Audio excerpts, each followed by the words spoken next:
যে সিসিটিভি ফুটেজটা আপনারা দেখছেন, ওখানে টাকার ব্যাগ নিতে কালো টি শার্ট পরা যে ছেলেটা ছিল সেটা ছিলাম আমি। ওয়েস্টিনের নিচে সাদা সিএফ মোটর বাইকে হেলমেট লাগানো অবস্থায় আমার সাথে কথা বলতেছিলেন একজন উপদেষ্টা। সেই উপদেষ্টা ছিলেন আসিফ মাহমুদ সজীব ভুইয়া। মোহাম্মদপুর থানার মতো একটা ছোট্ট একটা থানার একটা বৈষম্যবিরোধী ছাত্র আন্দোলনের আবার সেই ছেলেপেলে মব ক্রিয়েট করতে গিয়ে ধানমন্ডি থানা ধরা খাইলো, তাদেরকে ছাড়ে আনলো কি? আব্দুর রহমান মাসুদের মতো এত বড় ফিগার, এই ইন্টারন্যাশনাল নেতা ওই রকম লোকজনদেরকে ছাড়াইতে থানায় যায়। কেন যায়? খোঁজ করেন, চোখের সামনে দেখতে পাচ্ছেন কারা কারা ধনী হয়ে গেছে, কিভাবে রাতারাতি ফকির নির্মলা কোটিপতি হয়েছে, এটা ওপেন সিক্রেট। এবং এদের এইসব টাকা পয়সা আসছে থেকে এইভাবেই।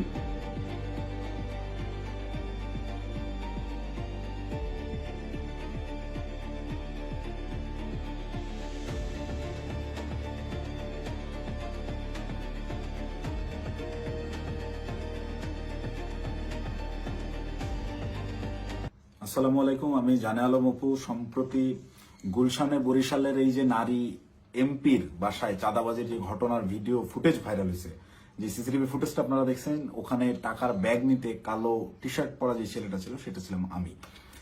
আপনারা এই একটি সিসিটিভি ফুটেজের মাধ্যমেই দেখেছেন যে বৈষম্যবিরোধী ছাত্র আন্দোলনের সমন্বয়করা চাঁদাবাজিতে জড়িত।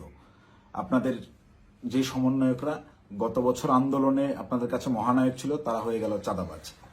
কিন্তু আমার কিছু প্রশ্ন আছে। আপনারা কি জানেন যে এই যে টাকা নেওয়ার যে ফুটেজটা, এইটা সকাল 9টা থেকে 10টার ভিতরকার সময়ের মধ্যে, তার ঠিক কয়েক ঘন্টা আগে ভোর 5টার সময় ওই জোনের ডিসি ওসি সবাইকে অবগত করে একদম অফিসিয়াল প্রসেসে আইনিভাবে আইন শৃঙ্খলা বাহিনী অর্থাৎ পুলিশ বাহিনীকে সাথে করে নিয়ে স্বামীর সেই বাসায় আমরা অভিযান চালাই। আপনারা কি জানেন সেই অভিযানে যাওয়ার আগে গুলশানেরই কোনো একটা জায়গায় আমার সাথে উপদেষ্টা আসিফ মাহমুদের কথা হয়? কই নিউজ মিডিয়ায় এত কিছু আসলো, এই 2 মিনিটের সিসিটিভি ফুটেজটাই কেন? আগের রাতের গোটা অভিযানের বিষয়টাকে একদম স্রেফ ধামাচাপা দেওয়া হলো কেন?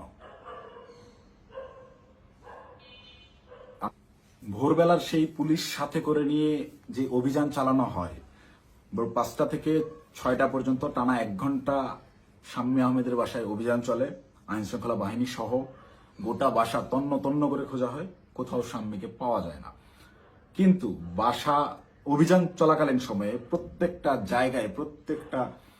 জায়গায় আমরা বুঝতে পারতেছিলাম এখানে শাম্মী ছিল। তার ব্যবহৃত জিনিসপত্র, বেডের পাশে তার ফোন, তার হেডফোন, তার জুতা, এভরিথিং, তার ভ্যানিটি ব্যাগ, সবকিছু একদম স্পষ্ট বোঝা যাচ্ছিল শাম্মী এই জায়গায় ছিল। সামহাও ইনফরমেশন লিক হয়ে গেছে, সে চলে গেছে। তো যেই 2.5 মিনিটের সিসিটিভি ফুটেজ ভাইরাল করে আমাদেরকে রাতারাতি হিরো থেকে একদম ভিলেন বানানো হলো, যারা এই কাজটা করলো তাদের কাছে আমার অনুরোধ থাকবে এবং চ্যালেঞ্জ করব আমি, যদি সৎ সাহস থাকে আগের রাতের সিসিটিভি ফুটেজটা আপনারা ফাঁস করেন, দেখি কে ফোন করছে, কার কলে, কিভাবে শাম্মীর বাসা থেকে বেরোইছে, এবং আইন শৃঙ্খলা বাহিনীর সাথে আমরা যে অভিযানে গেলাম সেখানে আমাদের ভিতর কি কি কথা হয়েছে। আমরা চাঁদাবাজ কিভাবে হলাম? চাঁদাবাজি তো করি নাই। আমাদেরকে পরের দিন সকালবেলা এটা যোগাযোগ রিয়াদের সাথে করছে, রিয়াদের সাথে যোগাযোগ করে রিয়াদকে ডেকে পাঠাইছে তারা। রিয়াদ আমাকে ফোন দেয়, ফোন দিয়ে ডেকে নেয় যে ভাই ওই বাসায় একটু আসতে হবে। তো সে আমাকে প্রাথমিকভাবে জানায় যে শাম্মী যায় নাই, এটা এখনো আমাদের কাছে তথ্য আছে, আমি বাসায় নজরদারি করতেছি, আপনি তাড়াতাড়ি আসেন। আমি ইমার্জেন্সি যাই। যাওয়ার পরে রিয়াদ আমাকে নিয়ে ভিতরে যায় এবং বলে যে ভাই উপর থেকে ডেকে পাঠাইছে বলার পর আমরা ওকে তাহলে চল। আবার যাওয়ার আগে একটু আটকাইলাম যে অন্যরা আসুক। পরে বেশ কয়েকজনকে ফোন দিল রিয়াদ, দিয়ে বলে যে ভাই সবাই ঘুমিয়ে গেছে, কেউ আসতেছে না। তো অগত্যা আমি ওর সাথেই গেলাম। সিঁড়িতে রিয়াদ আমাকে টাচ দেয় যে ভাই ওরা কিছু টাকা পয়সার কথা বলছে, পোলাপানরা চাপানি খেতে টাকা পয়সা দিবে। তা আমি স্বাভাবিকভাবেই মাইন্ডসেট করে নিছি, আমরা রাতে যে কজন আসছিল আর পুলিশ সহ সব মিলে সর্বোচ্চ 40 জন হবে। তো পুলিশদেরকে বাদ দিলে এটা 15-20 জন বা 30 জন সর্বোচ্চ। এই কতই বা দিবে, 50,000 1 লাখ টাকা হয়তো বা দিবে।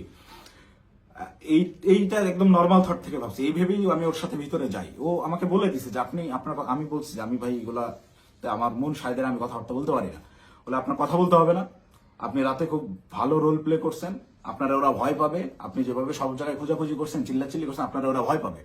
আপনার ফেসটা খালি দরকার, আপনি খালি আমার সাথে তাল মেলাবেন, বাকিটা আমি দেখবো। তো আমি যে গেছি তার সাথে, একটু আমার ভিতরেও ওই সময় হয়তো লোভ আসছে, আমি নিজেকে কন্ট্রোল করতে পারি নাই, বা ওই মুহূর্তে সঠিক ডিসিশনটা কি হবে আমি নিতে পারি নাই। খুব ইনস্ট্যান্ট, সিঁড়িতে উঠতেছি আর 2 ধাপ গেলেই আমি বাসার দরজায় চলে যাবো, এতটুকু সময় ভিতরে আমাকে সিদ্ধান্ত নিতে হয়েছে। তো এটা আমার ভুল সিদ্ধান্ত হয়তো বা ছিল। ভিতরে গেলাম, গিয়ে বসলাম। বসার পরেই ওই শাম্মীর হাজবেন্ড এসে 5 লাখ টাকার অফার করে যে আমি তোমাদেরকে 5 লাখ টাকা দিচ্ছি, তোমরা যারা ছিলে তোমরা চা পানি খায়ও, আমরা শান্তিপ্রিয় মানুষ, আমি সারা জীবন চাকরি করছি, কোনো রাজনীতি করি নাই, চাকরির রিটায়ারমেন্ট শেষে এখানে আছি, রেস্ট করতেছি, এই বয়সে এসে আমাদেরকে আর তোমরা হয়রানি করিও না, আমি কোনো রাজনীতির মধ্যে নাই, তো আমাদেরকে একটু শান্তিতে থাকতে দাও। এবং উনি আরো একটা প্রশ্ন করেন যে আমাদের তথ্য তোমাদেরকে কে দিছে, তোমরা কিভাবে জানলা যে আমরা এখানে আছি। এই দুইটা বিষয় উনি জিজ্ঞেস করেন, একটা হচ্ছে অনুরোধ করেন ওনাদেরকে ডিস্টার্ব না করতে, আরেকটা হচ্ছে ওনারা যে এই বাসায় আছেন, স্বামী যে এই বাসায় থাকেন বা ওনারা এই বাসায় আছেন, এই তথ্যটা কে দিছে। এই দুইটা ইসের বিনিময়ে সে 5 লাখ টাকা দিতে রাজি হয় এবং আনতে চলে যায় এখন, যে তো আমি তোমাকে 5 লাখ টাকা দিচ্ছি, তোমরা এটা নিয়ে যাও। দেন রিয়াদ রেসপন্স যেটা করে, রিপ্লে করে, সেটা শুনে আমি রীতিমতো আকাশ থেকে পড়ছি। ও একরকম ঝাড়ি মেরেই বলে আমি চ্যালেঞ্জ করতেছি, এই আমরা যতক্ষণ ছিলাম গোটা সময়ের ওই প্রায় আমরা 15 থেকে 20 মিনিট ছিলাম, গোটা টাইমের সিসিটিভি ফুটেজ তারা ফাঁস করুক। আমার এই ভিডিও যে সাংবাদিক ভাইরা দেখবেন, আপনারা ওই বিল্ডিং আবার যান, বিবিসির সাংবাদিকরা তো আগের বার বেশ কয়েকটা ফুটেজ বের করছেন সিঁড়ি দিয়ে ওঠা নামার, আপনারা কেন সাউন্ড দেন নাই আমি জানি না। আপনারা এইবার যদি যান গোটা ফুটেজটা ফাঁস করেন, এটা আমার অনুরোধ থাকবে। তাহলে ভাই আমি একটু বাঁচি। আমাকে যেভাবে আপনার এই চাঁদাবাজ হিসেবে পরিচয় করাইলেন, ডেকে নিয়ে ভাই টাকার ব্যাগ হাতে ধরাই দিছে, চাঁদাবাজি করতে যাই নাই, জীবনে চাঁদাবাজির কোনো রেকর্ড নেই, খোঁজ নিয়ে দেখেন, গোয়েন্দা লাগান, এভরিথিং। 1 টাকার অবৈধ সম্পদ কোথাও অর্জন করছে কিনা চ্যালেঞ্জ করব, কেউ বের করতে পারবে না। এবং সর্বোচ্চ চেষ্টা করতেছে বর্তমান এই রাষ্ট্রযন্ত্র, সর্বোচ্চ চেষ্টা করতেছে আমাকে ভিলেন বানানোর। আমার বিরুদ্ধে কোনো এভিডেন্স পাচ্ছে না, এরকম কোনো কাজে আমি কখনোই ছিলাম না, আমাকে ডেকে নিয়ে জাস্ট ইউজ করা হয়েছে। যাই হোক, ওই প্রসঙ্গে আপাতত না যাই, ঘটনায় ফিরি। এখানে রিয়াদ রিপ্লেতে বলল যে কিসের 5 লাখ, 1 কোটির নিচে কথাই হবে না, আপনাদের মান ইজ্জত সব বাঁচাই দিলাম, আত্মীয় স্বজনের কাছে কালার খাইতে হইল না, জেল খাটতে হইল না, কোনো কিছু করতে হইল না। আমি ভাই রীতিমতো 1 কোটি টাকার কথা শুনে হয়েছি যতটা, তার চাইতেও বেশি হয়েছি। অকপটে বলতেছে যে আপনাদেরকে জেল খাটা লাগলো না, কিছু না, আত্মীয় স্বজনের কাছে মানহানি হলো না, মিডিয়া হইলো না, কোনো কিছু হইল না, এটার বিনিময়ে শুধু 5 লাখ। তখন একরকম মাথা ধরে উঠছে আমার যে এইটা কি তাহলে প্ল্যান ছিল। আমি ওই তখন থেকেই রাতে বিভিন্ন ক্লু পাচ্ছিলাম যে স্বামী বাসায় ছিল। তখন আমার মাথায় খেলে যে এটা কি আসলে প্ল্যান ছিল, তাহলে কি প্ল্যান করে স্বামীকে এরা সেফ এক্সিট দিছে এবং সেফ এক্সিট দেওয়ার বিনিময়ে এখানে কোটি টাকা নিতে আসছে। মাথায় যখন আমি প্রশ্নটা ঘুরপাক খায়, আমি ওখান থেকে একটু উঠে চলে যাই যে আমি এইসব টাকা পয়সার ডিলিং আমি থাকবো না। তখন আবার আমার মাথায় এইটা খেলে যে আমি তো রিয়াদের সাথে আসছি, রিয়াদ আমার সহযোদ্ধা, সে আমার পূর্ব পরিচিত, তাকে এখানে একা রেখে আমি কিভাবে চলে যাই একটা আওয়ামী লীগের এমপির বাসায়? একে তো গুম করে দিতে পারে বা এর যে কোনো বিপদ হতে পারে। ওর সেফটির কথা চিন্তা করে ওকে আমি একা রেখে চলে গেলে ওর বিপদ হতে পারে, এই চিন্তা করে আমি আবার ব্যাক আসি না। যাই হয় হোক, আমাকে রিয়াদকে নিয়ে যেতে হবে, অ্যাটিনাও রিয়াদকে আমাকে তাড়াতাড়ি এখান থেকে বের করতে হবে। তো ওই ওদের কথা, ওরা বার্গেনিং চালাতেই আছে। ওটা 1 কোটি থেকে 50 লাখে নামে, 50 লাখের থেকে ওই 50-50 করবে, 25 এখন নেবে, 25 পরে বিভিন্ন রকম বার্গেনিং করতে থাকে। গোটা সিসিটিভি ফুটেজ দিলেই আপনারা দেখতে পাবেন। তো আমি যত ফাস্ট করা যায় এখান থেকে বেরোতে পারলে পারছি। তো আমি রিয়াদকে বারবার কানে কানে বলতেছি তুই এরকম পাগলামি করিস না, তুই থাম। রিয়াদ আমাকে বারবারই বলে আপনি চুপ থাকেন, দেখেন আমি কি করি, আপনি চুপ থাকেন, আমি দেখেন কি করি। তো আমি সাহস আর পাচ্ছিলাম না। উনি একটা সময় করলেন কি, পাশের রুমে গেলেন, পাশের রুমে গিয়ে কাউকে একটা ফোন দিলেন, সর্বোচ্চ 30 সেকেন্ড বা 1 মিনিট পরে একটা লোক আসলেন, এসে বেল চাপলেন, দরজা খুলতেই বাইরে থেকে একটা টাকার ব্যাগ দিল, টাকার ব্যাগটা নিয়ে গেটটা লাগাই দিলেন। ওই টাকার ব্যাগটা সোজা এনে আমার পাশে উনি রাখলেন, আমার পাশে ছোট একটা টেবিল ছিল, রাখতেই এই পাশ থেকে রিয়াদ আমাকে বলতেছে আপনার তো কাঁধে ব্যাগ আছেই, তাহলে ওটা ব্যাগে ভরে ফেলেন। তো আমি, আমার ব্যাগের ভিতরে খাবার ছিল, আমি সারা রাত ধরে জেগেছিলাম, এখানে অভিযান চালিয়ে বাসায় যাচ্ছিলাম, খাওয়া দাওয়া করিনি, সকালে খাওয়ার জন্য খাবার কিনছি, খাবারটাও খাইতে পারিনি। এই খাবারটা বের করে রেখে টাকাটা ব্যাগে বললাম ভরে, আমি রিয়াদকে বলতেছি চল উঠি। রিয়াদ তখন নতুন আবার কাহিনী শুরু করলো যে না, এই 10 লাখ টাকা নিয়ে যাওয়া যাবে না। সে তখন বিভিন্ন ইনে বিনায় আরো টাকা দেন, আপনি টাকা লাগলে ম্যানেজ করেন, সে টাকা ছাড়া উঠবেই না। তাকে একরকম অনুরোধ করে আমি এই জায়গা থেকে তুলি যে ভাই তুই আর ঝামেলা বাড়াইস না, তুই চল, আর তুই যদি বেশি ঝামেলা করিস তাহলে আমি এই টাকার ব্যাগও ফেলাই, আমি চলে যাই, তুই একা হ্যান্ডেল করবি। কারণ এখানে টাকা পয়সা এরকম তুই কোটি টাকা নিবি এটা আমাকে বলে আনস না। এটা যদিও আমি বাইরে এসে বলছি লাস্টের লাইনটা। রিয়াদও দেখি আমি যখন বলছি আমি চলে যাবো তোকে ফেলে, তখন রিয়াদ একটু ভয় পেয়েছে এবং রিয়াদ আমার পিছে পিছে চলে আসে। তো বাইরে আসার পরে রিয়াদ আমার সাথে একরকম প্রচন্ড রাগারাগি শুরু করে যে দেখুন আপনি কি পাগল নাকি, আপনার জন্য হইলো না, আপনি মাত্র 10 লাখ টাকা নিয়ে চলে আসলেন কেন। আমি ওরে উল্টা ঝাড়ি মারতেছি, বাট তুই পাগল নাকি, একটা মানুষের বাসায় কি ওখানে ক্যামেরা আছে, এই আছে, সবকিছু আছে, যে একটা মানুষের বাসায় মানুষ কি কোটি টাকা ঘরে রাখে, তুই একজন মানুষের বাসায় যে আন্দাজে বলতেছিস যে আমাকে 1 কোটি টাকা দিতে হবে। লোক বলতেছে টাকা নাই, বলতেছে ম্যানেজ করে এনে দেন। এটা তো পাগলামি ছাড়া কিছুই না। তুই কি অন্ধ হয়ে গেছিস, তোর কি বিবেক বুদ্ধি নাই হয়ে গেছে টাকার লোভে। ভাই ভাই তো আমার 1 কোটির কথাই বলে দিছে। আমি মানে প্রশ্ন যে করব কোন ভাই, এটা প্রশ্ন করার আগে দেখি রিয়াদের চোখ মুখ শুকায় গেছে। মানে সেও আতঙ্কিত, তাকে 1 কোটির কথা বলে দেওয়া হয়েছে। এই 1 কোটি কেন আনা হইলো না, বা আমি যে বাধাগ্রস্ত করছি আমার জন্য সে 1 কোটি আনতে পারলো না, এটার জন্য সে আমার উপরে বিরক্ত এবং সে নিজেও নার্ভাস। রিয়াদের চোখে মুখেও দেখি চিন্তার ছাপ। পরে আমি বললাম কোন ভাই, কখন বললো তোরে, তুই কার সাথে কথা বলছিস আমি যাওয়ার পরে। বলছে রাতে কোন ভাই আসছিল দেখেন নাই। তখন আমি 30 সেকেন্ডের মতো চুপ করে থাকি, ভাবতে থাকি। যখন রাতে কোন ভাই আসছিল এইটার সমীকরণটা আমার মাথায় মেলে এবং রিয়াদকে আমি বলি যে ভাইয়ের সাথে কথা বলে আসলাম তুই কি সেই ভাইয়ের কথা বলতেছিস। রিয়াদ বলে হ্যাঁ। কয় আপনি বুঝতেছেন না, ওখানে ক্যামেরা আছে, সবকিছু আছে, সবকিছুর সামনে আমি 1 কোটি টাকার সাহস করতেছি, এটা কি এমনি। তখন আমার কাছে একটু হলেও বিশ্বাসযোগ্য মনে হচ্ছে যে না আসলে এইটুকু একটা ছেলে ও 1 কোটি টাকা চেয়ে ফেলছে, ক্যামেরা আছে এটা জেনে সহ, ও জানে। কিন্তু এই বাসায় আমরা 3-4 ঘন্টা আগেও পুলিশ সহ অভিযান চালিয়ে গেছি, বাসার কোথায় কি আছে সব জানা। ও খুব ভালো মতো জানে এখানে সিসিটিভি ক্যামেরা আছে, সব রেকর্ড হচ্ছে। তারপর ও বিন্দু পরিমাণ ভয় ছাড়া ও অকপটে 1 কোটি টাকা চেয়ে ফেলছে। তাহলে অবশ্যই ওর কথার কিছুটা হইলেও সত্যতা আছে, ওর পেছনে ওই রকম ব্যাকআপ আছে। তো আমি একরকম মন খারাপ করে চলে যাচ্ছি, আমার মাথায় কিছু কাজ করতেছে না। তো রিয়াদ আমাকে জোর করে টেনে রিক্সায় তুলে ওই টাকার ব্যাগ সহ ঢাকার বিভিন্ন জায়গায় ঘোরাঘুরি করতে গেছে। আমাকে বিভিন্নভাবে কনভিন্স করতে গেছে, ভাই উনি তো বলছে। আমি নেমে আসার পরেও রিয়াদ গেটে ছিল, ওদের সাথে বার্গেনিং করে আসছে, 2 দিন সময় দিয়ে আসছে যে 2 দিন পর আমরা আবার আসবো, এটা বলে আসছে। তো আমাকে বলতেছে ভাই ওনাকে 2 দিন সময় দিয়ে আসছি, 2 দিন পরে কিন্তু আসতে হবে, আমাদেরকে টাকা তুলতে হবে। আমি ওর কথা বাড়াইলাম না, বললাম দেখা যাবে। আমি খালি চাচ্ছিলাম এখান থেকে আমি কাটতে পারলে পাচ্ছি, আমি কিসের মধ্যে পড়ে গেছি। এইভাবে রিয়াদ চলে গেল ওখান থেকে ওই ওর বাসার দিকে। খুব সম্ভবত এটা মধ্যবাড্ডা বৈঠাখালী নামের একটা জায়গায় যাবে, সেই জন্য একটা সিএনজি নিল এবং আমাকে ছেড়ে দিল।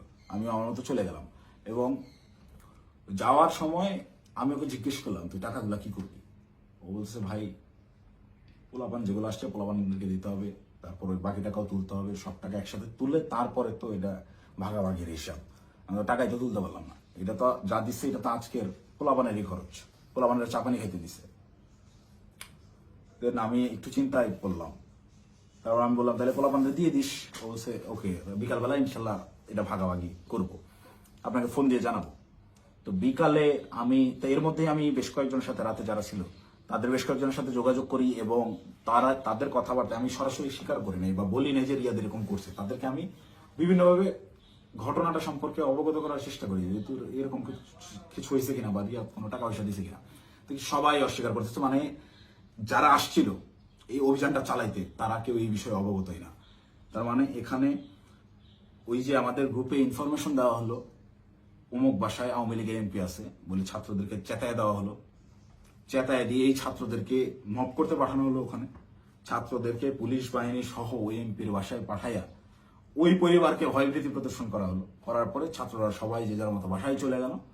তারপরে চাঁদাবাজের দল চাঁদাবাজি করতে আসলো। ঘটনা এইটাই।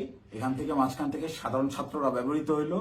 এই ব্যবহারের তালিকায় সেদিন আমিও পড়ছি, আমিও ব্যবহৃত হয়েছি এবং বিভিন্ন সময় বিভিন্ন ঘটনায় এরা এভাবে বিভিন্নভাবে ছাত্রদেরকে ব্যবহার করে এইসব করে। তারপর বিকালবেলা রিয়াদ আমাকে ফোন দেয়, ফোন দিয়ে ডাকে হচ্ছে রামপুরায়। তো এমনিতেই আমি হাতিরঝিলে যেতাম, তারপরের দিন আমাদের বেসরকারি বিশ্ববিদ্যালয়ের প্রোগ্রাম হাতিরঝিলে, সেই প্রোগ্রামের বাস্তবায়ন কমিটিতে ছিলাম, ভেন্যু পরিদর্শনের জন্য যাওয়ার কথা। এমনিতেই যেতাম, তো ওর কথা শুনে আমি একটু হাতিরঝিল থেকে আগায় গেলাম রামপুরার দিকে। তো ওর সাথে যখন যাই সে আমাকে বিভিন্নভাবে কনভিন্স করার চেষ্টা করে যে ভাই আপনি অপ্রস্তুত হয়ে পড়ছেন এটা বুঝছি, কিন্তু এটা এভাবেই হয়, এরকমই, আপনি বলার জন্য আপনি জানেন না। সে আমাকে ইনে বিনে বিভিন্নভাবে প্রলোভন দেওয়া শুরু করে যে আপনি আপনি এ যাবত আপনি কয় টাকার মালিক, আপনি কয় টাকা কামাইছেন। দেন আমি ওকে ডিরেক্ট বলি যে ভাই এই মাসে আমার সেমিস্টার ফাইনাল পরীক্ষা গেছে, আমি টিউশন ফি দিতে পারি না, জন্য পরীক্ষা দিতে পারিনি। আপনার জায়গায় যদি আমি থাকতাম, রিয়াদ সরাসরি আমাকে বলছে, আপনার ফেস যদি আমার থাকতো, আমি যদি আপনার ওই আপনার কেন্দ্রীয় যে পদ, সেই পদ যদি আমার থাকতো, এতদিন আমি কমপক্ষে 20 কোটি টাকা কামাইতাম। রিয়াদ আমার মুখের বলছে আপনি একটা বলো।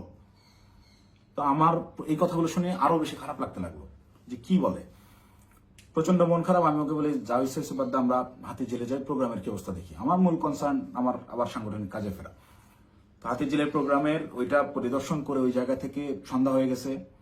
রিয়াদ আমাকে কন্টিনিউয়াসলি পুশিং করে যাচ্ছে। সে আমাকে নিয়ে মহাখালী যায়, মহাখালী ওখানে ইয়ামাহার শোরুম থেকে সে আমাকে একটা বাইক কিনে দেয়।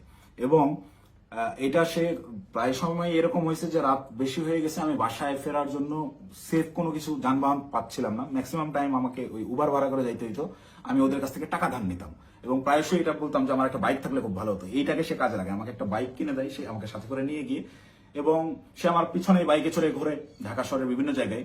এবং পরবর্তীতে পরের দিন অনুষ্ঠানটা শেষ হয় কোনো মতে, 18 তারিখের প্রোগ্রামটা শেষ হওয়ার পরে সে রাত্রেবেলা আমাকে ফোন দেয় যে ভাই 2 দিন তো হয়ে গেল, আমাদেরকে ওই বাকি 40 লাখ টাকা আনতে যাইতে হবে, এটা তো 1 কোটি নেওয়া যেত, আপনি খালি পাকনামি করে 50 লাখে নামা দেন। তখন তো আমি অস্বীকার করি, না ভাই আমি এইসব কাজে আর যাবো না।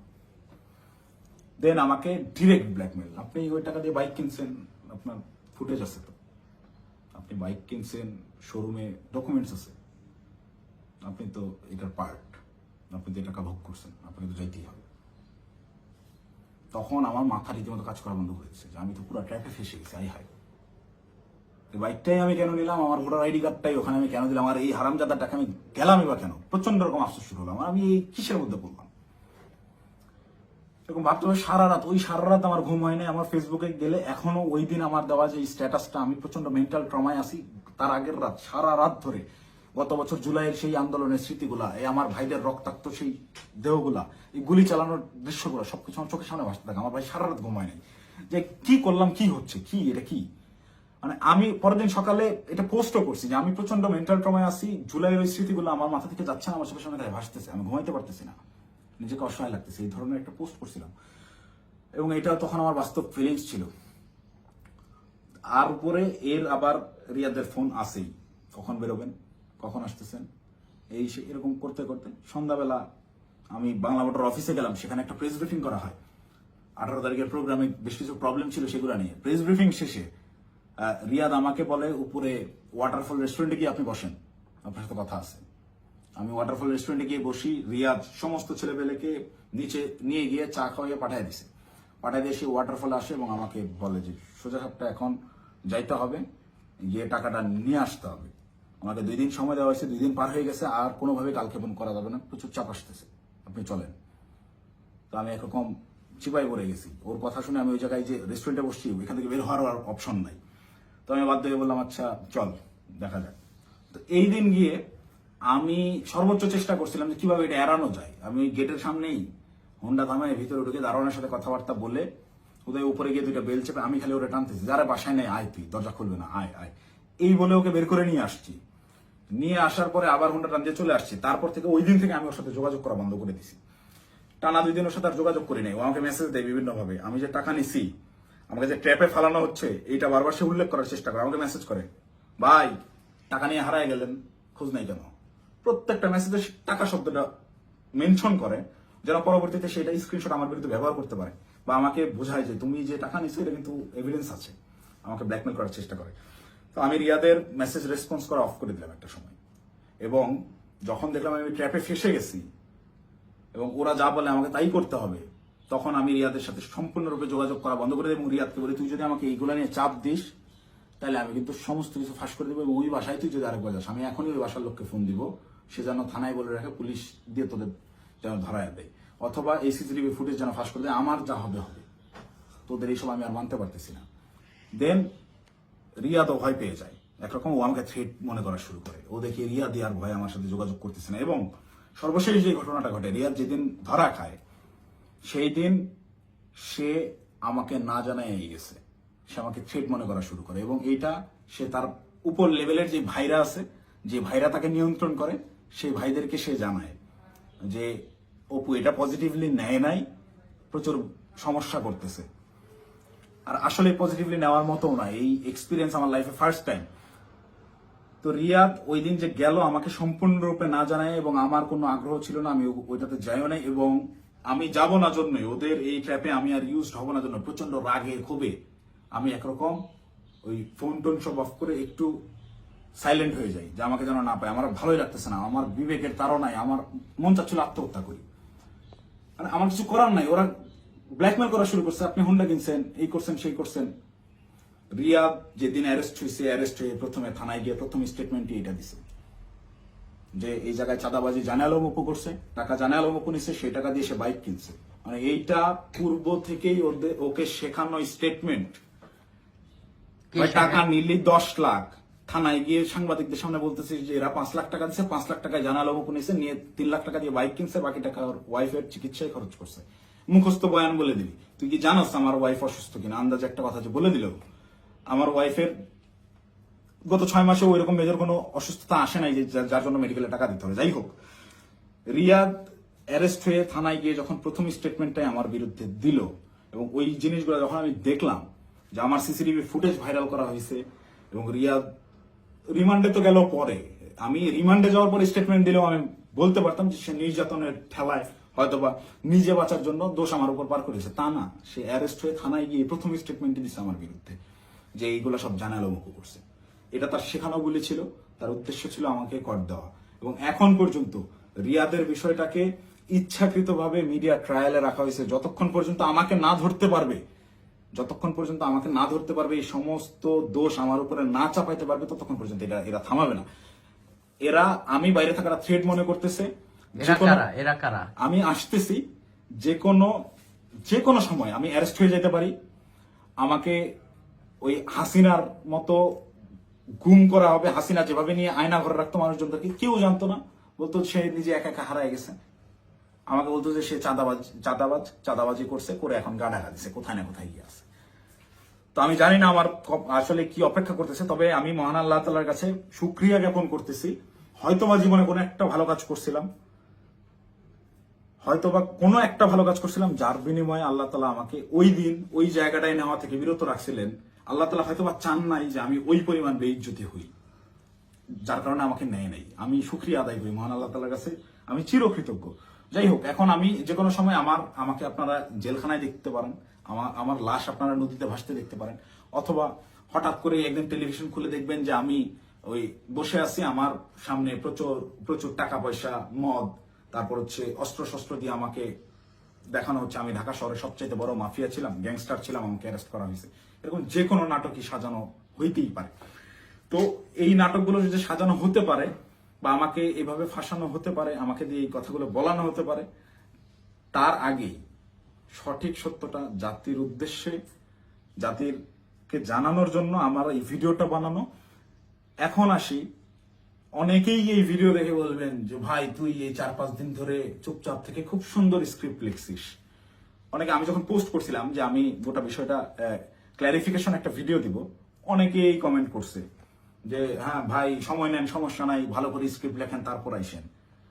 তো এইখানেও যারা বলবেন যে স্ক্রিপ্ট করা হয়েছে, তাদেরকে আমি বলবো ওই 17 জুলাই, 16 জুলাই পার হয়ে রাত 12টার পরে, যখন 17 জুলাই পরে, ওই 17 জুলাই ভোর 4:15 থেকে 30, এই 15 মিনিট সময়, কিংবা 4:10 থেকে 4:30, এই 20 মিনিট, বা আমি যদি আরো 10 মিনিট বাড়াই, 4:10 থেকে 4:40 পর্যন্ত 30 মিনিট আমি বললাম, এই 30 মিনিটের ওই যে গুলশান 2 মোড় পার হয়ে যেই 5 স্টার হোটেলটা, ওয়েস্টিন ইন্টারন্যাশনাল যে হোটেলটা, এই ওয়েস্টিনের নিচে সাদা সিএফ মোটো বাইকে হেলমেট লাগানো অবস্থায় আমার সাথে কথা বলতেছিলেন একজন উপদেষ্টা। সেই উপদেষ্টা ছিলেন আসিফ মাহমুদ সজীব ভুইয়া। আপনাদেরকে চ্যালেঞ্জ করব, আমাকে ভুল প্রমাণ করার আগে আপনারা ওই সিসিটিভি ফুটেজ জাতির সামনে আনবেন, এনে দেখাবেন যে ওই সময় আসলে এরকম কোনো কিছু ঘটে নাই, আমার সাথে আসিফ মাহমুদ সজীব ভুইয়ার কোনো কথাবার্তা হয় নাই, সে ওখানে আসে নাই। একজন উপদেষ্টা ভোর 4টার সময় বাইকে চড়ে হেলমেটে মুখ ঢেকে গুলশানের মতো অভিজাত এলাকায় কি কাজে আসে, এটা আমার জানার কথা না। আমি তো মামুলি পার্সন, তারা তো হাই লেভেলের পার্সন। আর আমার সাথেই কেন কথা বলতে হয়, বা কি বা কথা হয়। এবং ওই যে রিয়াদ বললো রাতে যেই ভাই আসছিল, এবার সমীকরণটা আপনারাই মিলাম যে রাতে কোন ভাই আসছিল, কোন ভাইয়ের সাথে আমার কথা হয়েছে এবং কোন ভাইয়ের কথা রিয়াদ ইন্ডিকেট করছে। শুধু ওই ভাই না, আরো যেসব ভাই আছে সব ভাইরাই এটাতে জড়িত এবং এটা ওপেন সিক্রেট। এই সকল ভাইরা, এই যে আমাদের আসিফ মাহমুদ সজীব ভুইয়া ভাই সেদিন যে সিএফ মোটো বাইকটা নিয়ে আসছে, এই রাত্রেবেলা বাইক রাইডিং করতে সে গুলশানে আসছে, ওই ওয়েস্টিনে 5 স্টার হোটেলে ছাড়া সে বসে না কোথাও। সে ওই গত বছর জুলাইতেও 50,000 60,000 টাকা দামের সেকেন্ড হ্যান্ড একটা স্কুটি চালাইতো, এখন সে সিএফ মোটর চালায়। যাই হোক, এটা চোখের সামনে আপনাদের কে কি করছে, আঙ্গুল ফুলে কলা গাছ কিভাবে হয়েছে। যে সকল ছেলেপেলেরা ওই হলে থাকতে পারতো না ছাত্রলীগের যন্ত্রণায়, বাইরে বাসা ভাড়া নিয়ে থাকবে, বাসা ভাড়ার টাকা থাকতো না, বিভিন্ন রাজনৈতিক নেতাদের কাছ থেকে টাকা ধান নিয়ে থাকতে হইতো, ডোনেশনে যাদের ম্যাচ ভরা চলছে তারা এখন ডুপ্লেক্স বাড়িতে থাকে, নিজস্ব গাড়িতে চলাফেরা করে। এটা গোটা জাতি জানে। আমি আসলে এমনিতেই তো আমাকে যথেষ্ট পরিমাণ ট্র্যাপে ফেলানোর চেষ্টা করতেছে, তো আমার মনে হয় যে এই বিষয়গুলো ক্লিয়ার না করে গেলে আমাকে দিয়ে ওরা যে কোনো স্টেটমেন্ট দেওয়া হতো। একটা ছোট্ট ক্লু দিই, রিয়াদের সাথে অ্যারেস্ট হওয়া যেই 4টা ছেলে, এই 4টা ছেলে এই ঘটনার কোনো কিছুই জানে না। এই 4টা ছেলেকে রিয়াদ একইভাবে আমাকে যেরকম বলছে ওই সাময়িকা পাওয়া গেছে আপনি আসেন এই বলে নিয়ে যে ব্যবহার করছে, ওই আমাকে খালি বলছে যে আপনি রাতে অনেক ভালো ভূমিকা রাখছেন, আপনার ফেসটাই আনাফ, আপনারা দেখলেই ভয় পাবে ওরা। ঠিক তেমনই ভাবে একটা ছেলে পেলে নিয়ে গেছে যে তোদের কিছু করতে হবে না, তোরা খালি চুপচাপ দাঁড়ায় থাকবি, যা করার আমি করবো। এইরকম কোন একটা প্রলোভন দিয়ে এই ছেলেগুলোকে নিয়ে গিয়ে ফাঁসাইছে। ফাঁসানোর পরে এরা রিমান্ডে গেল। এরা কেউ হত্যা করছে ভাই, 10 দিনের রিমান্ড কেন লাগবে? 10 দিনের রিমান্ড এই কারণেই চাওয়া হয়েছে বা 7 দিনের রিমান্ড এই কারণেই দেওয়া হয়েছে যে ঠিক ততক্ষণ পর্যন্ত এদেরকে জিজ্ঞাসাবাদ করা হবে যতক্ষণ পর্যন্ত এরা তাদের দেওয়া স্ক্রিপ্টেড দেওয়া বক্তব্য নিজেরা প্রকাশ না করতেছে। ভাই এই একটা চাঁদাবাজি সিসিটিভি ফুটেজ সব আছে, এইটা তদন্ত করতে 7 দিনের রিমান্ড লাগে না, এটা বুঝতে রকেট সায়েন্স লাগে না। এখন ওই ছেলেগুলা যারা চাঁদাবাজিতে মানে গোটা ঘটনার সাথে কোনোভাবেই কানেক্টেড না, এই ছেলেগুলা আমি নিউজ দেখলাম প্রাথমিকভাবে স্বীকার করে নিচ্ছে চাঁদাবাজিতে জড়িত থাকার কথা। তারা জড়িত না থেকেও জড়িত থাকার কথা স্বীকার করে নিচ্ছে। মানে এদের উপরে কি পরিমাণ চাপ আসছে হিসাব করে দেখেন, আপনারা ভেবে দেখেন। তো আমার মাথায় এইটাই ঘুরতেছে যে আমাকে ধরার পরে আমাকে কি পরিমাণ চাপ প্রয়োগ করবে, আমাকে কি না কি বলাবে। তো এইসব কি না কি বলে ওদের ওইসব প্যাচের মধ্যে আমি আর নাই। আমি সত্যটা বলে গেলাম, এখন যদি আমাকে গুম করে, আমাকে খুন করে, যাই করুক, আমি ভিডিওতে যা বলে গেলাম এটা শতভাগ সত্য, আমি দায়িত্ব নিয়ে বলতেছি। আমি আপনারা অনেকেই আমার পরিচিত মানুষজনদের ভিতরে অনেকেই ভিডিওটা দেখবেন যারা আমার সহযোদ্ধা, যারা আমার সাথে এতদিন চলাফেরা করছেন এবং যারা আমার সম্পর্কে জানেন, যারা আমার শুভাকাঙ্ক্ষী, তারা অবশ্যই এই কথাগুলো বিশ্বাস করবেন। তারা জানেন আমি ওই রকম দুর্নীতির সাথে যুক্ত হতেই পারি না এবং আমাকে তারাও ইউজ করে সুবিধা করতে পারে নাই। সুবিধা করতে পারে নাই জন্যই আমাকে আটকে দেওয়ার এত চেষ্টা। তো আমি যদি গুম হয়ে যাই, খুন হয়ে যাই, নিখোঁজ হয়ে যাই, যাই হোক, আমাকে যাই করুক, আপনারা দয়া করে এই সত্যটা জেনে রাখবেন, এইটাই প্রচার করবেন। অপু চাঁদাবাজ ছিল না এবং জুলাইকে বিক্রি করে চাঁদাবাজি যারা করতেছে, যারা ধনী হয়েছে, ফকিরের পোলারা কোটিপতি হয়েছে, তাদের বিরুদ্ধে আওয়াজ তুলতে গিয়ে অপু নিজেই চাঁদাবাজ হয়ে গেছে, ষড়যন্ত্রের শিকার হয়ে।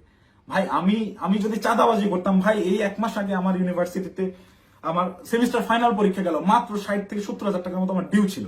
এই 60-70,000 টাকা আমি দিতে পারিনি, এই জন্য পরীক্ষা দিতে পারিনি। আমি এনসিপির পদযাত্রায় গেলাম 5 তারিখে পদযাত্রা আমার জেলায় ছিল, আমি 4 তারিখে গেছি। আত্মীয় স্বজন, বাসার ফ্যামিলি মেম্বার সবাই জানে যে আমি আমার জেলায় সমাবেশ, এই কারণে আমি পরীক্ষা দিচ্ছি না। আসলে আমি টাকার অভাবে পরীক্ষা দিইনি। আপনার ইউনিভার্সিটিতে খোঁজ নিয়ে দেখেন, আমার পোর্টালে গিয়ে দেখেন আমার ডিউ কত টাকা। আমি রেজিস্ট্রার স্যারকে মেইল করছিলাম যে স্যার আমাকে পরীক্ষা দেওয়ার পারমিশন দেওয়া যায় কিনা, তারা আমাকে পরীক্ষা দেওয়ার পারমিশন দেয় নাই ডিউ রেখে। আমি এনসিপির সমাবেশে যাই 4 তারিখ, আমার বউয়ের কাছ থেকে 4,000 টাকা ধার নিয়ে যাই এবং ওই টাকা শেষ হওয়ার পরে আরেক ফ্রেন্ডের কাছ থেকে 2,000 টাকা ধার আনি। এভাবে ধার দেনা করে চলা লোক আমি যদি চাঁদাবাজি করতাম, ওদের মতো কোটি কোটি টাকার মালিকই হইতাম, ওদের সাথে লিয়াজু করে এইসব করতাম, আমাকে এত কষ্ট দিন যাপন করতে হইতো না। তো আমাকে চাঁদাবাজের যে নাটক করে আমাকে চাঁদাবাজ বানায় ভিলেন বানানো হইলো, এদের জন্যই, এদের সাথে থেকে জুলাই এইরকম সংগ্রাম করছি, মানে আমার মাথায় খেলে না। আমি জুলাইতে, আপনারা যারা আমাকে আগে থেকে চেনেন তারা দেখছেন কিভাবে আমি একদম মুমূর্ষু অবস্থায় হাসপাতালে 13 দিন 14 দিন পড়েছিলাম। 30% 40% রিকভার করছি। অর্ধেক অসুস্থ অবস্থায় হাসপাতালের বেড থেকে চিকিৎসাধীন অবস্থায় আমি উঠে গিয়ে আবার আন্দোলনে যোগ দিয়েছি। আমার মন মানতেছিল না, আমার বিবেক কোনোভাবেই থামতেছিল না, আমার মস্তিষ্ক ওই মাঠেই পড়েছিল না, আমার ভাইদেরকে হত্যা করতেছে, এটা আমি মানতে পারবো না। তো একইভাবে এই চাঁদাবাজের ঘটনায় যেভাবে আমি ফেসে গেলাম, আমার মাথায় এইটাই ঘুরছে, না এটাতে আর সায় দেওয়া যায় না, এটা আমি সায় দিতে পারবো না। সেদিন থেকেই আমি বিরূপ আচরণ শুরু করি, এইসব চিন্তা ভাবনা আমার মাথায় ঘুরতে থাকে। আমি ওই জুলাই যেই সংগ্রাম আপনাদের জন্য করছিলাম সেই সংগ্রাম সবসময় জারি রাখবো। আমি কখনো চাঁদাবাজি করি নাই ভাই, ওইটা আমার রক্তে নাই। আমার মায়ের ফোন গত 8 দিন ধরে আমি ধরার সাহস করি না। আমার মামাকে কন্টিনিউয়াসলি ফোন দিয়ে যাচ্ছে। আমার আম্মা আমাকে ওই শিক্ষা দেয় না, আমার বাবা আমাকে ওই শিক্ষা দেয় না। আমি মার ফোন ধরে যে হ্যালো বলবো, এই হ্যালো বলার সাহস আমি করতে পারিনি এখন পর্যন্ত। আম্মুকে আমি হ্যালো বলার পরে উত্তরটা কি দিব? আমাকে আপনারা চাঁদাবাজ বানায় দিলেন ভাই। আমার মাথায় গেল। আমার ওয়াইফ আমাকে ফোন দিয়ে বলতেছে যে আমার হাজবেন্ড চাঁদাবাজি করে, এটা আমাকে দেখতে হইলো। এটা দেখার আগে আমি আত্মহত্যা কেন করলাম না, আমার মৃত্যু কেন হলো না? তুমি দয়া করে এই মুখটা তোমার আমাকে আর দেখাইবা। আমি আমার ওয়াইফের ফোন এখন পর্যন্ত আর ধরার সাহস করিনি, ওই যে ফোনটা কাটছি। মানে আমার জীবনটাকে এইভাবে কি, যেই লোকজন আমাকে নিয়ে গর্ব করতো, আমার যেসব আত্মীয় স্বজন ভাই ব্রাদার যারাই ছিল, যারা গর্ব করতো আমাকে দিয়ে, তারা দেখে আমাকে নিয়ে উল্টাপাল্টা লিখতেছে ফেসবুকে। যে সকল লোকজন বিভিন্ন রকম কাগজপত্র, অমুকের মামা, তমুকের খালা, অমুকের বউ, এরে ট্রান্সফার, ওরে প্রমোশন, আমার বাসায় কমপক্ষে 100 জন বিসিএস ক্যাডারের সিভি বইরা আছে, যারা আমার পিছে পিছে ঘুরছে, এই কাজ করে দেবো, ওই কাজ করে দেবো। এইসব লোকজন কোটি কোটি টাকার অফার, এগুলো কাজ আমি করি নাই জীবনে, করে সচিবালয় গিয়ে তদবির করি নাই। এদের কোনো প্রবলেম না। আমার এগুলো আমি বলে রেখে যান, দেখা যাবে হোয়াটসঅ্যাপে মেসেজ, ভাই দেখতেছি, পরের দিন থেকে আমি ইগনোর করি রীতিমতো। আমাকে কোনো প্রলোভনে এরা কেউই ফেলতে পারেনি। কিন্তু আপনাকে মানে চাঁদাবাজ আপনাকে বানাবে কেন? চাঁদাবাজ বানাবে কেন? এই যে আমাকে ঘটনাটাই সিস্টেমেটিক্যালি রিয়াদ আমাকে ইনভলভ করে ফেললো। রিয়াদ তো আর জানতো না যে আমি এইভাবে রিয়াক্ট করে ফেলবো। রিয়াদ এটা কন্টিনিউয়াসলি করে। রিয়াদের বিরুদ্ধে প্রচুর অভিযোগ। ওর পেছনে শুধু ওর ওই মাঝরাতের ওই ভাই না, আরো অনেক ভাই জড়িত। ওকে অনেক ভাই শেল্টার দেয়। সেসব ভাইদের সাথে রিয়াদের কত ঘনিষ্ঠ সম্পর্ক, তার ছবি আপনারা দেখছেন। একটা কোলে নিয়ে ছবি তুলে, একটা ঘাড়ে নিয়ে ছবি তুলে। এটা এমনি এমনি না। আমি একজনকে চিনি না, তাকে আমি ঘাড়ে হাত দিয়ে ছবি তুলবো না, নর্মালি পাশে দাঁড়ায় ছবি তুলবো। হ্যাঁ, ব্যাপার আছে অনেক। ছবি তোলার ধরন, কথাবার্তার ধরন, আই কন্ট্যাক্ট, ওইগুলো দেখে বোঝা যায় কার সাথে কিরকম সম্পর্ক। ফাইনালি এই যে আটকের যে নাটকটা, ভাই দেশে কত কি হয়ে যাচ্ছে। এই সামান্য 10 লাখ টাকার জন্য এত বড় নাটক, এই 4 দিন 5 দিন ধরে মিডিয়ায় এই আর এই, এটা এমনি এমনি না ভাই। এখানে পেছনে রাঘব বলদেরকে ঢাকার জন্য এই চুনোপুটিদেরকে বলির পাঠা বানানো হয়েছে। এদেরকে আমি হলপ করে বলতে পারি, আমি যতদিন অ্যারেস্ট না হচ্ছি, এই ঘটনায় আমার উপর দোষ চাপানো না হবে, ততক্ষণ পর্যন্ত মিডিয়ার ট্রায়াল থামবে না। যদি আমি এই ভিডিওটা না দিতাম, আমাকে ধরে নিয়ে ভিলেন হিসাবে বানাই দিয়ে গোটা ঘটনা ধামাচাপা দিয়ে দিত। বাট সামহাউ আল্লাহ চাইছেন আমি ওই দিন ওখানে যাই নাই, এবং আমি না যাওয়ার কারণটাও এই সত্যটা জেনে যাওয়া। আমি যখন এই সত্যটা জানছি, তখন থেকেই আমার বিবেকের তাড়নায় আমি একরকম, আমার মাথা পাগল হয়ে গেছিল। একবার আমার আত্মহত্যার সিদ্ধান্ত নিচ্ছিলাম, একবার কি করবো ভেবে পাচ্ছিলাম যে আমি কোথায় এসে পড়লাম। এখন এরা আমাদেরকে দিয়ে, এরা আমাদের ছাত্রদেরকে ইউজ করে এইভাবে মব ক্রিয়েট করে চাঁদাবাজি করতেছে। আরে ভাই, এই ছাত্রদের রক্তের উপরে যারা এরা উপদেষ্টা হয়েছে, মানে নর্মাল থিঙ্কিং করেন। আপনি যখন এটা ভাববেন, আপনি ওই দিনগুলো যখন স্মরণ করবেন, আপনার চোখের সামনে একজন গুলি গেছে, রাস্তায় রক্ত পড়ে আছে, রক্তটা আপনার চোখের সামনে ভাসতেছে। এই রক্তের উপর দাঁড়ায় থাকা একজন লোক যখন এই রক্ত যারা ঝরাইছে সেই সকল ছাত্রদেরকেই আবারও ইউজ করে স্বার্থ হাসিল করতেছে। আমি তো মিথ্যা কথা বলতেছি না। খোঁজ করেন, চোখের সামনে দেখতে পাচ্ছেন কারা কারা ধনী হয়ে গেছে, কিভাবে রাতারাতি ফকির নির্বলা কোটিপতি হয়েছে। এটা ওপেন সিক্রেট। এবং এদের এইসব টাকা পয়সা আসছে থেকে এইভাবেই প্রত্যেকটা গ্রুপ। এই যে মোহাম্মদপুর থানায় আহ্বায়কে গ্রেফতার হইল, মোহাম্মদপুর থানার মতো একটা ছোট্ট একটা থানার একটা বৈষম্যবিরোধী ছাত্র আন্দোলনের আহ্বায়ক, যে ভোলা থেকে উঠে আসছে একটা ছেলে, সবাই মাত্র পলিটেকনিক পাশ করে আসছে, অনার্সে ভর্তি হয়েছে, বিএসসি করতে ভর্তি হয়েছে। এই ছেলে ঢাকা ইউনিভার্সিটিতে পড়ুয়া স্টুডেন্টের কাছে 1 কোটি টাকা চাঁদা চাচ্ছে। আর সেই ছেলে পেলে মব ক্রিয়েট করতে গিয়ে ধানমন্ডি থানা ধরা খাইলো, তাদেরকে ছাড়া আনলো গিয়ে। আব্দুল রহমান মাসুদের মতো এত বড় ফিগার। আব্দুল রহমান মাসুদ তো এখন ইন্টারন্যাশনাল নেতা হয়ে গেছে। সে একটা সেদিন একটু ইসে দেখলাম, সে বলছে আমাকে দেশের সবাই চিনে, ইন্টারন্যাশনাল নেতারাও চিনে, সে ইন্টারন্যাশনাল নেতা হয়ে গেছে। এই ইন্টারন্যাশনাল নেতা ওই রকম লোকজনদেরকে ছাড়াইতে থানায় যায় কেন যায়? ওই রাব্বি নাম ছিল ছেলেটার, মোহাম্মদপুরের রাব্বি, ওই রাব্বি যদি কট খায় ওই জায়গায়, আব্দুল রহমান মাসুদের নামটা ফ্যাশ হয়ে যায়। আব্দুল রহমান মাসুদকে, ওই রাব্বিকে সেভ করতেই হবে, কিচ্ছু করার নাই। সে মিডিয়ার সামনে ওই জায়গায় তোপের মুখে পড়ছে আন্নান মাসুদ, তাও রাব্বিকে ছেড়ে আসে নাই। পুলিশের সাথে নেগোসিয়েশন করে নিয়েই আসছে রাব্বিকে তারা ছাড়বে না। কিন্তু এই ঘটনাটাই আমি তো ধরাছোঁয়ার বাইরে ছিলাম। রিয়াদকে তারা সেভ দিলেও আমি তো বাইরে ছিলাম, যে কোনো মুহূর্তে ফাঁস করতে পারি। এই ভয়ের জায়গা থেকে রিয়াদকেও আর বাঁচায় নাই যে দুইটাকেই আটকাতে হবে। আমাকে ধরার জন্য সর্বোচ্চ চেষ্টা করতেছে। আমি কতক্ষণ বাইরে থাকবো, কতক্ষণ টিকে থাকবো আমি জানি না। যে কোনো সময় আমার যে কোনো কিছু হয়ে যেতে পারে। তো আমি গোটা জাতির কাছে সত্যটা বলে গেলাম, এবং সেই দিন সিদ্ধান্তহীনতায় হোক কিংবা লোভের বশবর্তী হয়ে হোক, আমি যে ভুল কাজটা করে ফেলছি, রিয়াদের প্ররোচনায় করে ওই জায়গায় বাসায় ওনাদের দেওয়া ওই টাকাটা হাতে নিয়েছি, এইটার জন্য আমি গোটা দেশবাসীর কাছে ক্ষমা প্রার্থী, এবং আমি আমার দোষ স্বীকার করে নিচ্ছি। এবং আমি প্রচলিত আইন অনুযায়ী, যেহেতু আমার নামে মামলা হয়েছে, আমি বিচার ফেস করতে রাজি আছি।